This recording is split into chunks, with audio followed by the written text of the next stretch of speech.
Dear students, second year economics की class, macroeconomics की class में मैं Sunanda Devpura, lecturer associate professor, government Meera girls college Udaipur. आज हम इस क्लास में कीन्स का उत्पादन तथा रोजगार सिद्धांत के बारे में अध्ययन करेंगे। मैक्रो इकोनॉमिक्स का जो आपका सेक्शन यूनिट 2 का पार्ट है, ये मैक्रो इकोनॉमिक्स का सिलेबस में से यूनिट 2 का पार्ट है, कीन्स का उत्पादन तथा रोजगार सिद्धांत, Keynesian theory of output and employment. Keynes का उत्पादन तथा रोजगार सिद्धांत, Keynesian theory of output and employment. 1930 की आर्थिक मंदी ने, भयंकर बेरोजगारी तथा अति उत्पादन के संकट ने प्रतिष्ठित रोजगार सिद्धांत का खोखलापन जाहिर कर दिया। ऐसी स्थिति में कीन्स, जो प्रारंभ में प्रतिष्ठित विचारधारा का समर्थक था, कट्टर आलोचक बन गया। उसने न केवल प्रतिष्ठित रोजगार सिद्धांत की कड़ी आलोचना की, वरन अपने महान ग्रंथ, जो कीन्स की पुस्तक का नाम है रोजगार, ब्याज तथा मुद्रा के सामान्य सिद्धांत, that is general theory of employment, ये कीन्स की पुस्तक का नाम है। इस पुस्तक में एक नए तर्कयुक्त एवं व्यावहारिक रोजगार सिद्धांत का प्रतिपादन कर समूची आर्थिक विचारधारा में क्रांति ला दी। कीन्स क्लासिकल इकोनॉमिस्ट थे बेसिकली, लेकिन उन्हें जब तीसा की मंदी के समय भयंकर बेरोजगारी और अति उत्पादन के संकट का सामना करना पड़ा, तब उन्होंने वो क्लासिकल इकोनॉमिक्स के आलोचक बन गए और उन्होंने अपनी पुस्तक रोजगार, ब्याज तथा मुद्रा के सिद्धांत में नए रोजगार सिद्धांत का प्रतिपादन किया, जो कि अपने आप में आर्थिक जगत में एक क्रांति थी, आर्थिक विचारधारा में एक क्रांति थी। अब कीन्स के जो विचार हैं उत्पादन तथा रोजगार से संबंधित, जो कीन्स ने सिद्धांत दिए हैं, उनको हम वन बाय वन आगे पढ़ेंगे। जिसमें पहला कीन्स का जो रोजगार से संबंधित सिद्धांत है, वो है रोजगार आय का फलन है। अर्थात रोजगार का स्तर राष्ट्रीय आय तथा उत्पादन के स्तर पर निर्भर करता है। राष्ट्रीय आय और उत्पादन अधिक होता है तो रोजगार भी अधिक होता है, इसलिए हम कहते हैं रोजगार आय का फलन है। ऐसा कीन्स ने अपने उत्पादन तथा रोजगार सिद्धांत में दिया। दूसरा सिद्धांत इससे जो संबंधित है, वो है राष्ट्रीय आय, उत्पादन तथा रोजगार का स्तर प्रभावपूर्ण मांग पर निर्भर करता है। प्रभावपूर्ण मांग पर निर्भर करता है। कीन्स ने और स्पष्टीकरण देते हुए बताया कि किसी देश में एक विशेष समय पर राष्ट्रीय आय, उत्पादन तथा रोजगार का स्तर प्रभावपूर्ण मांग पर निर्भर करता है। अगर प्रभावपूर्ण मांग में कमी होती है तो मांग में कमी होने से उत्पादन हतोत्साहित होता है तथा उत्पादन एवं आय में गिरावट होती है और रोजगार भी गिर जाता है। इसके विपरीत अगर प्रभावपूर्ण मांग में वृद्धि होती है तो वस्तुओं एवं सेवाओं की मांग बढ़ने से उत्पादन और आय दोनों बढ़ते हैं और रोजगार में भी वृद्धि होती है। इसी के साथ तीसरा सिद्धांत जो कीन्स ने दिया, प्रभावपूर्ण मांग से संबंधित है। प्रभावपूर्ण मांग कीन्स के रोजगार सिद्धांत का केंद्र है। प्रभावपूर्ण मांग कीन्स के रोजगार सिद्धांत का केंद्र है। अब ये प्रभावपूर्ण मांग क्या है? इस प्रकार कीन्स प्रभावपूर्ण मांग को रोजगार सिद्धांत का आधारभूत केंद्र मानते हैं।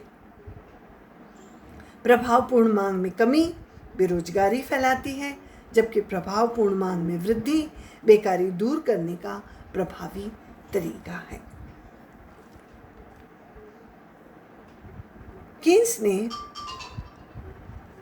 प्रभावपूर्ण मांग की धारणा का अर्थ बताते हुए लिखा कि समस्त मांग फलन, इसको हम अगले बिंदु में लेते हैं।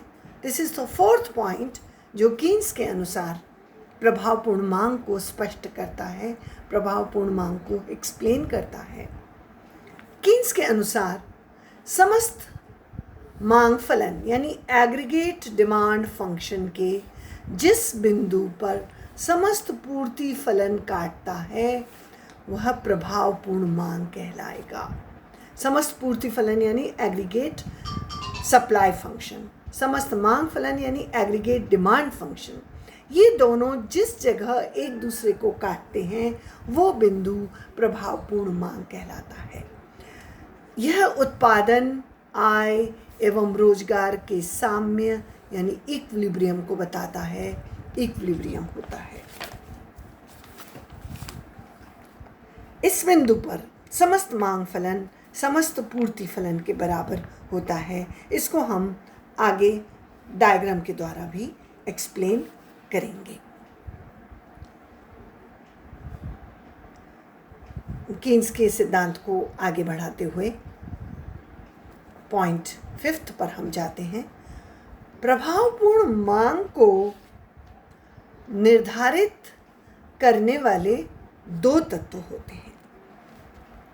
कीन्स के अनुसार रोजगार एवं आय के स्तर को निर्धारित करने वाली प्रभावपूर्ण मांग दो तत्वों से निर्धारित होती है, जिसमें पहला है समस्त मांग फलन। अब ये समस्त मांग फलन क्या है? This is aggregative demand function. ये क्या है? उन विभिन्न मौद्रिक राशियों की अनुसूची जो उद्यमकर्ता रोजगार के विभिन्न स्तरों पर उत्पादित वस्तुओं के विक्रय से प्राप्ति की आशा करते हैं। यह रोजगार स्तर का वर्धमान प्रतिफल है।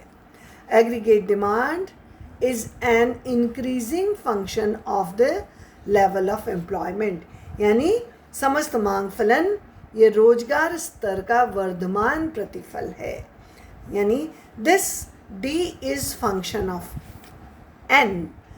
समस्त मांग फलन D समस्त मांग फलन है और यह N यानी रोजगार की मात्रा पर निर्भर करता है। इसी को आगे बढ़ाते हुए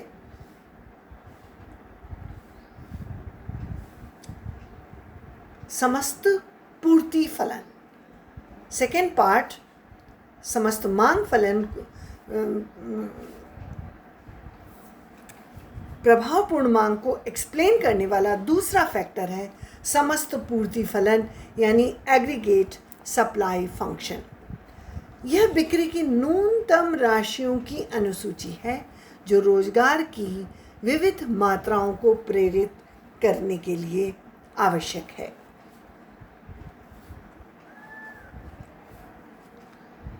जो रोजगार का स्तर बढ़ाया जाता है समस्त पूर्ति कीमतें भी बढ़ती जाती हैं, किंतु पूर्ण रोजगार स्तर पर पहुंच जाने पर समस्त पूर्ति कीमतें तो बढ़ती हैं पर रोजगार स्तर में कोई वृद्धि नहीं होती है।